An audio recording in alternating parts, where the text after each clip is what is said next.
Back at the compound. You. The door, I didn't hear it close.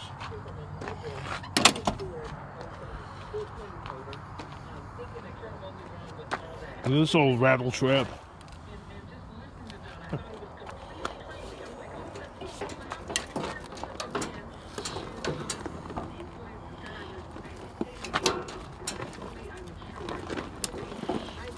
You don't see too many of them with the wheels kind of worn out, do you?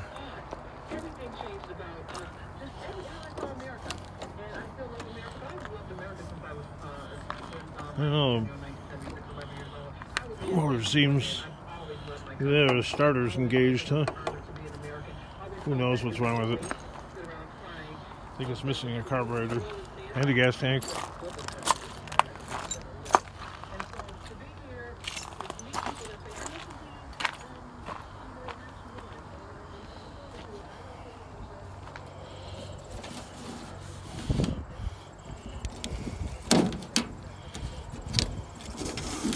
Yeah, well, the video cut out.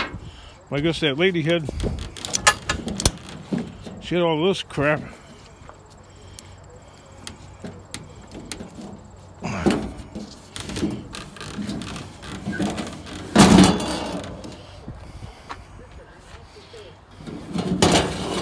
She says she's got more in the backyard.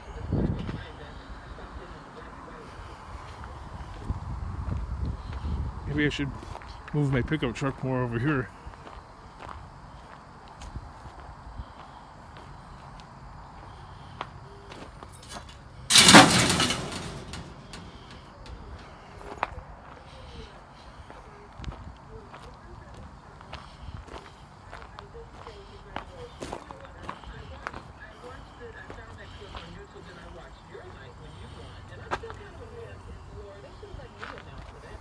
I don't know.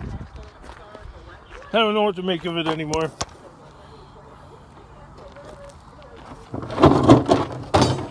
My own scrap situation.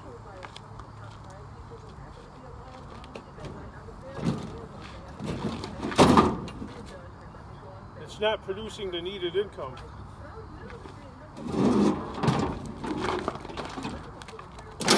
Maybe it's just me.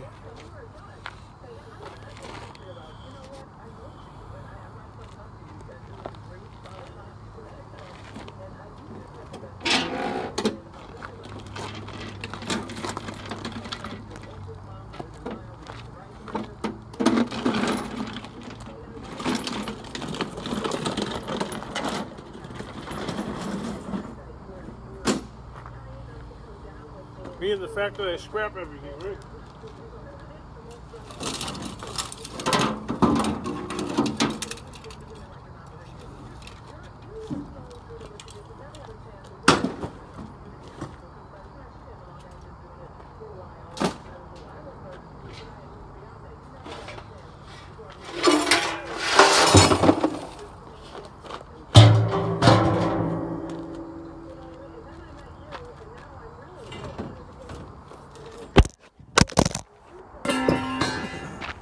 Oh, I forgot.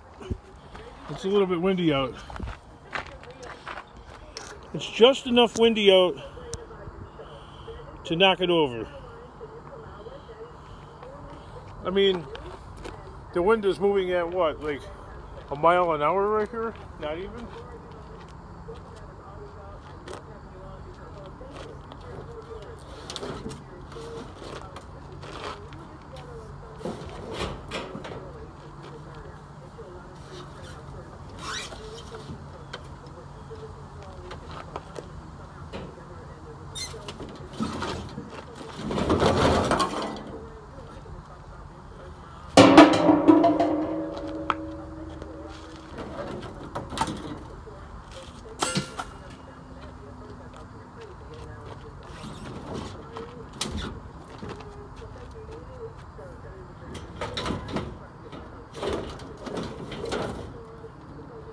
So for a lot of my videos I do the challenge called lazy or hardworking.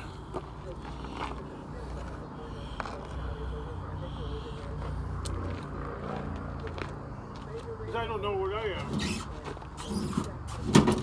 I can't figure out, oh, this got ripped. Oh well. This was in perfect shape until I got my hands on it. Then it's all downhill from there. Once I get my hands on something, it's pretty much, yeah.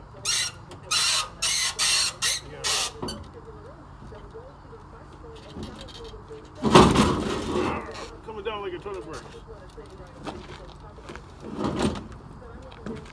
Yeah, once I get my hands on something,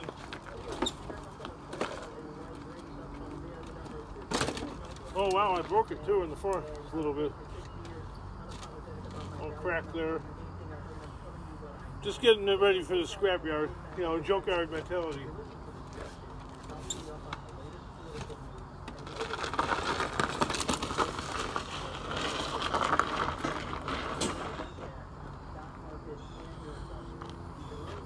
The junkyard mentality is the bottom dollar, right?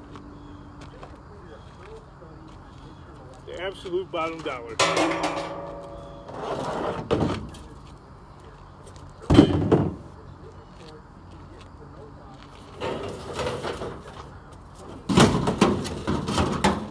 Where you could take something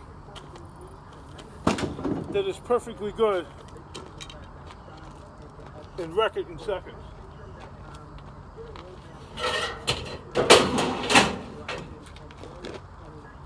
Or just make it so pretty much undesirable that it really has no resale value whatsoever.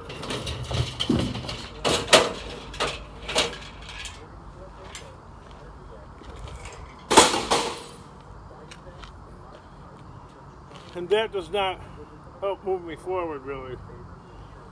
You know, like, onto the next stage in life. It's a foregone conclusion that I will always be in poverty. It's, there's some other channel on YouTube where I told the guy, I go, poverty mentality, you will never get out of it. Never. You can't. Because some people, many people rather, they look at you and without you saying a word, they're prejudiced to the fact that, yeah, I wouldn't touch you with a 10-foot pole, man.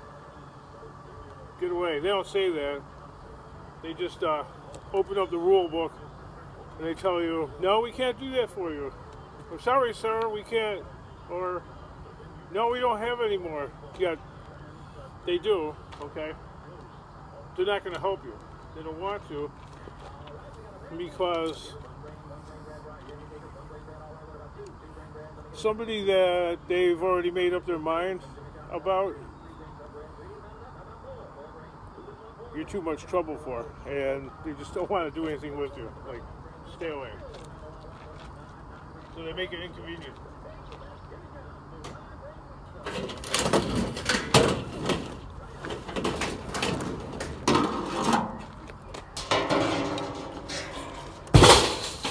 Ooh, I hit that.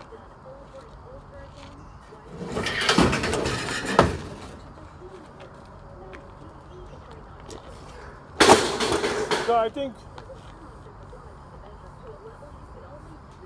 well, my channel has grown, but it grows real slow, okay?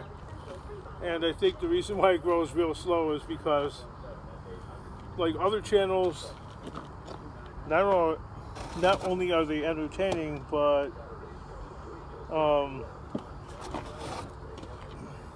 you as the viewer or commenter have to have a feeling of like, hey, we're gonna watch this guy, like Taco Stacks. I started watching that guy, man, when he had like maybe 100 subscribers, right? And that guy just started building momentum. He's really good, right? There's nothing you really knock about that guy. He's great. He just started building momentum, and the more momentum he's been building, the more popular. It's like a graph. It was like this, you know? Because when you watch that or a lot of people that watch these scrapping and junking videos, they want to learn something. And hey, you know, you can learn a few tricks off that guy. He's not giving away the whole secret though, so you can watch him, you know, for hours on end, and he gives you little hints and secrets a little bit at a time in small doses. So unless you have some kind of grounding and footing in that type of business that he's in, like he goes to like thrift shops, and you know, he goes to yard sales and garage sales and stuff like that, flea markets or whatever, and he buys and he sells. Plus he has merch, you know what I mean? So a lot of these channels sell stuff, you know, promoting themselves. Then they have like a donation page, and of course they have advertising. This channel has none of it. Buckets. So I believe that's a huge turnoff actually to the YouTube culture. They're not used to seeing, well, I think the YouTube platform really doesn't promote something that they can't make money off of. Okay? And that would be my channel. They're not losing money on it. They probably are making a little bit of money on it by the fact that it's just there, and it's one more channel of the genre. So you go and look at my channel, and then other ones that are monetized are suggested. Hey, if you like this idiot, maybe you like these guys. You know what I mean? So I guess they make money that way off of me, but I could see their motivation for not promoting the channel because they're not really making money off of it that much, you know? So all that makes sense to me. So you get all the endless commenters saying that you could go into, it's above my head, man. Believe me. I tried 3 times, okay? I'm not about constantly pouring effort into something that I know is not going to pay out like today. I need it to pay out today, or I don't really want to touch it unless it's a car or something like that, because I know that any car that I buy has lost all its value, so I'm either going to use it or fix it and sell it. So when most of the stuff is organized, one of these days a lot of it's gone, I'm going to start focusing on fixing and selling cars, you know, and flipping them along with scrapping. Because that's, me personally, that's what I would rather do also along with scrapping, is fixing and selling the cars. Because that's what I used to do more than scrapping. Like, it was fix and sell cars, and that was about 80% of the money, and the other 20% was scrapping. So scrapping took the back seat, and the cars took the front seat. But for the last, like, 15 years since I've been out here, it's all the way around. It's scrapping that's taken the driver's seat for whatever reason, a bunch of circumstances. You can't work on stuff by my house and all this other crap. That fucking house was a waste. There was a stupid for me to buy that piece of shit. Dumbest thing I've ever done in my life. The next house I buy, when I look out my front window, I don't want to see any windows to another house, because I feel like I'm living in a fishbowl. I feel like the people, even though they're not, but I feel like the people that live across the street or right next door, all they're doing is just staring out. What's he doing? Well, they must, because, you know, hello, he's got stuff, you know. His weeds are 2 inches tall. Oh my God, come quickly. His license plate is expired. You know, I get that shit no matter where I live, okay? Even though about 60 or 70% of the other people in the neighborhood have grass that's too tall. They have cars in their driveway with expired license plates. They got junk in their backyard, okay? They got all the things that I'm guilty of, okay? But for some reason, you know, it's me, okay? To see if me wasn't there at the house, this guy, if I was never there, the lady next door, I can guarantee you, she'd never get on the phone and go, oh, hello, government, come quickly. All it took for me the one day was that when I flipped out at her, I called her, you fucking cunt. Okay, now every time they call for emergency services, they dial 911. They get a massive first responder response. Last time she called, okay, for some emergency at their house, I think their kid fell, okay, and got like a cut. Nothing big. How do I know? Well, because the next day the kid's out running around. He's got a little bandage on the wrist. Fire engine,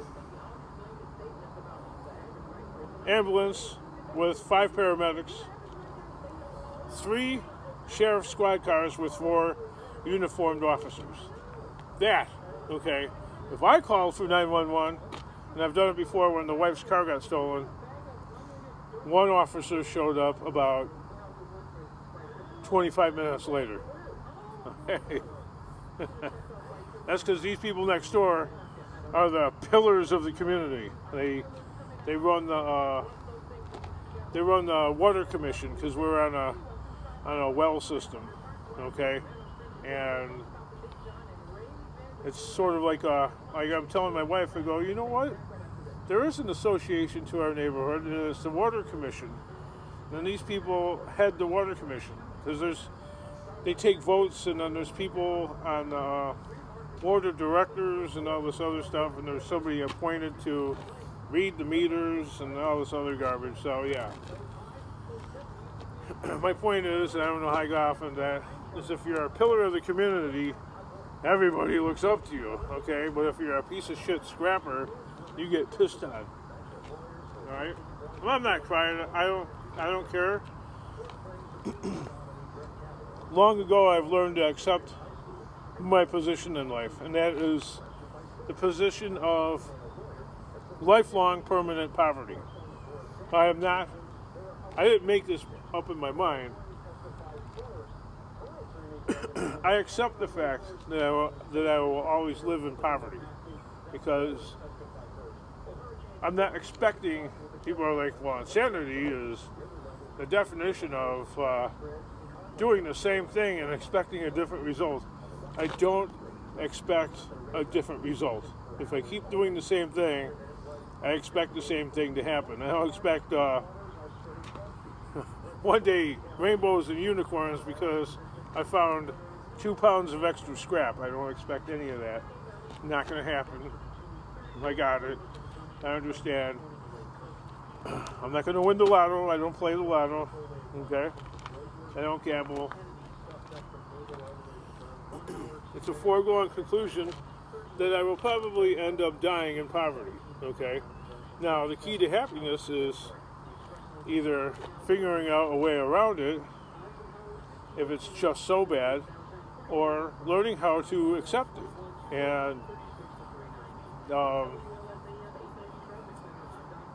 I accept it. I mean, that's what the guy upstairs wanted. I'm not going to spend my life fighting it. And you make yourself miserable. You know, trying to get, I'm going to do everything. Well, you know what? Great. If you can and you got the ability, you're going to do everything to get out of poverty. Okay? But long ago, I decided, you know what? Stop beating your head against the wall. You're not getting out of poverty. All right? Not if you keep doing the same thing over and over and over and think that you're going to expect a different result.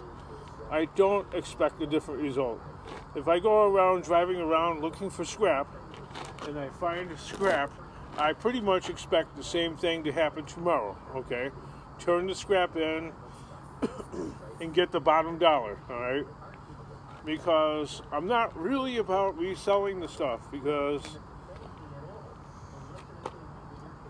well, what's my excuse? I don't have the patience for it. I don't have the patience to deal with people's bullshit. I just don't have the patience for it. I can't bring myself to doing it. If somebody else in the family wants to do it, they can do it, okay?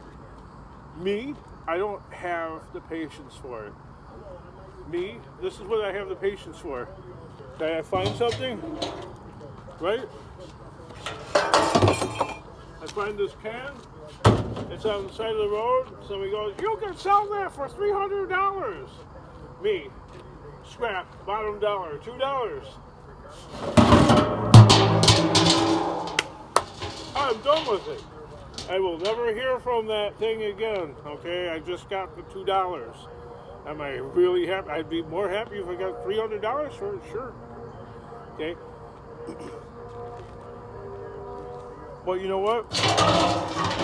I'm cool with the fact I got $2 for it. And the only reason why I'm cool with it is because I got just enough money for me to make it to the next day, okay? And I will never hear from it again. I won't have to worry about... You know that can you sold me the other day? I didn't notice, but it has a dent in it. I want my money back. It has a dent in it. I didn't see the dent in it. I bought it in the dark. I want my money back, or I'm going to tell everybody not to buy from you. Okay? Reputation, alright? Why don't I have more, like, contacts and stuff like that? Because I have a horrible... I'm guessing now. Right? I have a horrible reputation. No, I'm not going to steal from you. No, I'm not going to rob you. No, I'm not going to take your stuff. But there are going to be problems, okay? I'm not going to show up on time, probably. Maybe I will, alright? But can you count on me? No, you can't count on me. Because life is chaotic. My life is in chaos. Constant state of chaos. That's the order of the universe. The order of the universe is chaos. Man-made world is... It's the rule of order and the rule of law. It's like, you know, it's black and white. It's either this or that. It's a set of rules. The order of the universe is chaos. So, long story longer, more happy. Okay. I don't know, I'm going to try again. Okay, man made this out of natural resources, right? Iron turned into steel. They made like a, I don't know, lattice work out of that. But nature, operating by its rules, said, I'm going to take that iron back and put it back in the ground. But I'm going to do it in a chaotic fashion. I'm going to rust it out in random places. Okay, so that's chaos, right? This is order. This is chaos. It's just ripped apart. And then man, being a creature of rules and order, said, well, this is in a state of disrepair and disorder. We need to get rid of it, and we'll get another one that's in a state of order. Because humans cannot really live well in chaos. Because, see, if you use this thing now, it's compromised in a state of chaos. You will get hurt using that. Because it no longer operates under rules of, I don't know, normalcy. If you sit on that, you could get cut, you could get tetanus, blah, blah, blah, or you could just tear your clothes.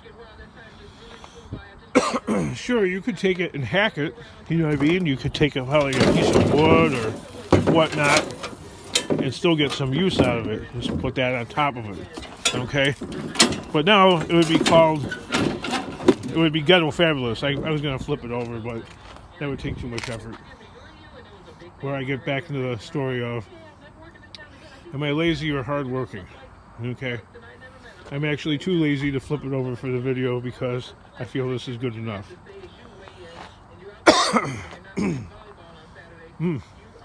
Alright. I really hope that I've explained myself Because if I didn't, I'll have to try again and again and again. Okay, until I lose my freaking voice. Alright. Why is it done? Which I don't hear a lot of YouTube people do explain themselves. But I'm going to go through the trouble of explaining myself. I don't know why. Alright.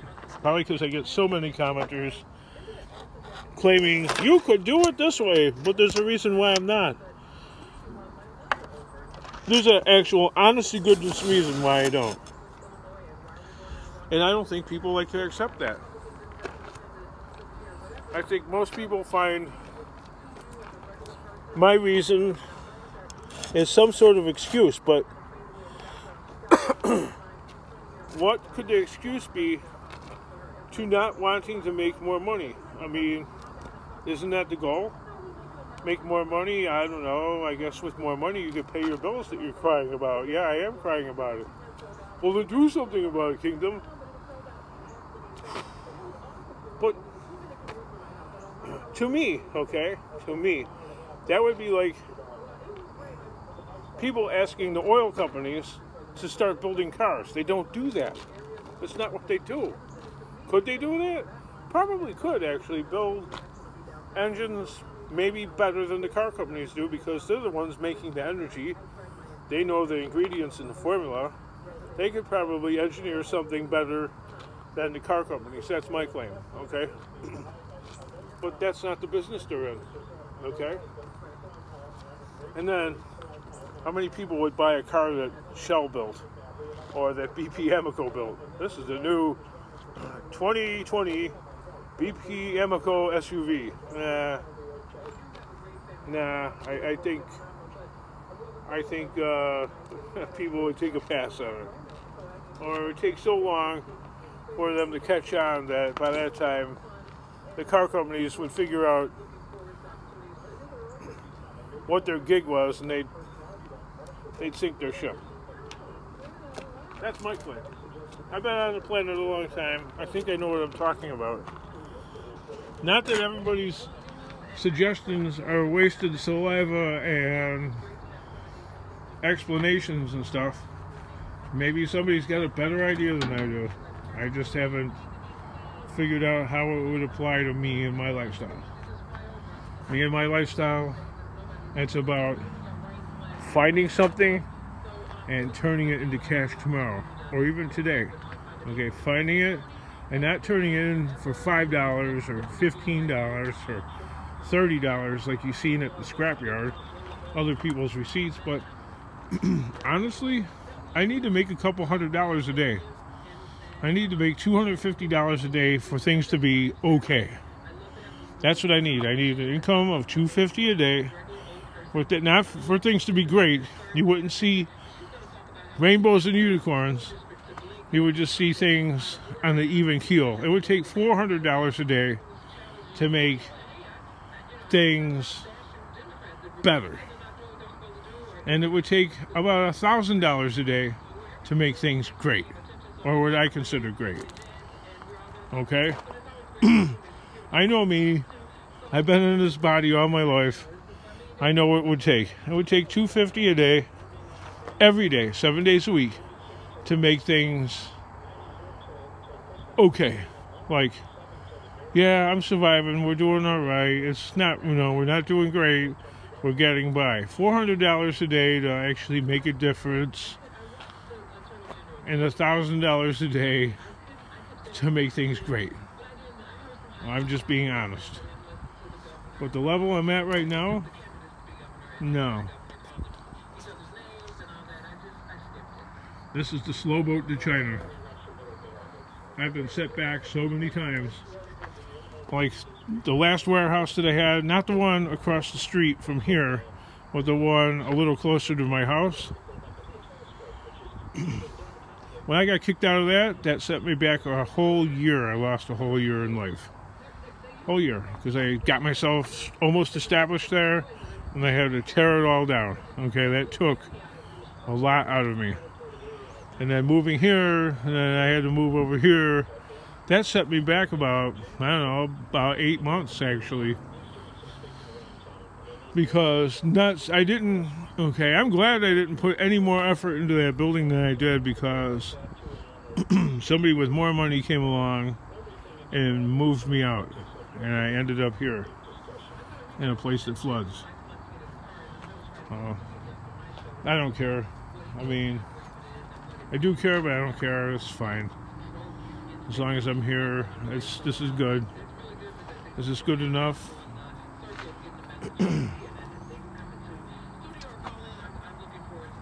Well, to be honest with you, if this is all it's ever going to be, and this is as good as it gets, then I have to accept it. This is as good as it gets. What if this is as good as it gets? Would I be depressed? Well, I wouldn't be really happy. But if this is as good as it gets, that's as good as it gets. I'm not going to bang my head into the wall. This is as good as it gets. That's just the way it's going to be. After all, it's only one man really operating this thing, with occasional help from, my children have a life.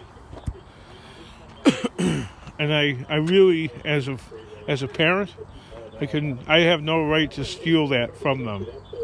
They have a right to have a job outside of the household. They have a right to have friends. They have a right to a social life. They're individuals.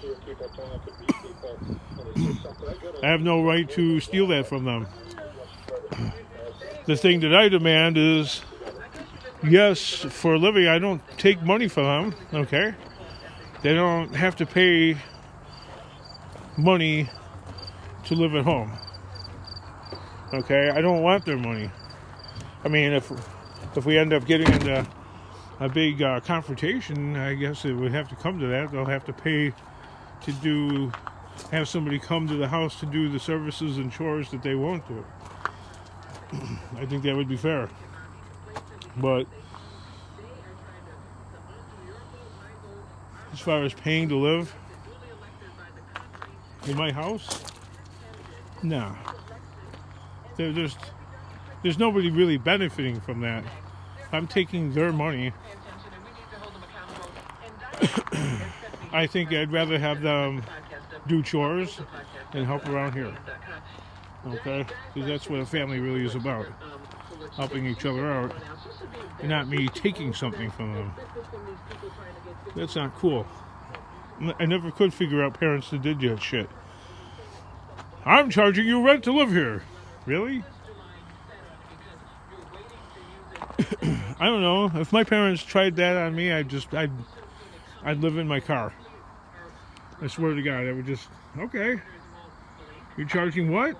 Nope. Moving out, man. Where are you going? I don't know. I'm going to live in my car. I don't want to pay to live here. Okay, so I can understand their attitude. Because that's the attitude I had towards my parents. Want me to pay to live here? Nope. Get in my car and I'll go drive around the neighborhood and I'll go sleep in the car. I ain't paying to live in the house. Screw that. Just because they turned a certain age. So my parents never charged me money to live at home. But you know what? Not paying to live at home is not really an incentive to stay anyway, because you're living in somebody else's house under somebody else's rules, and eventually you get too old, even if it's free. Okay, free. I'm doing chores around the house as a payment, cutting grass, washing dishes, taking the garbage out, doing all the chores. That's what I used to do. Household chores. Making sure the place had, basic maintenance, which I think was a fair exchange, because that's time that the parents don't have to spend doing that, which was cool. That's fine. But eventually, even that, it's free and you're not paying to live there. The only cost is chores. You still don't want to live in a place that has somebody else's rules. You want your own life. And with that, I'll yap you later, our guys. Instead of I'll scrap you later, like the iScrap app says, I'll yap you later. Maybe I'll find some more stuff. Maybe I'll find dumpsters here in Joliet that have nothing in it but garbage. I don't get it how the scrap and pallet man does it. I mean, he opens up a dumpster and there's stuff in it. Oh, Shane Man, there's toys. He's like the toy king. He finds all kinds of toys, man. He's good at it. He's only been doing this for a while? I don't know about that. Seems like he's a lifelong expert. Taco Stacks, really? He's only been doing this for a few years? I don't know about that. I beg to differ. I think he comes from some kind of knowledgeable background from finding crap, because I've been doing this all my life, and it's pretty fucked up looking. Well, of course, looking at this is how my brain works. There's shit all over. There's Bill the Joking Fool. He's got a few videos up, and you should see his shit operation looks exactly the same as this. There's not many people that do it this way, because this doesn't work very well. I mean, it does, but it doesn't. And with that, I'm going to say bye until the next yapping. I guess.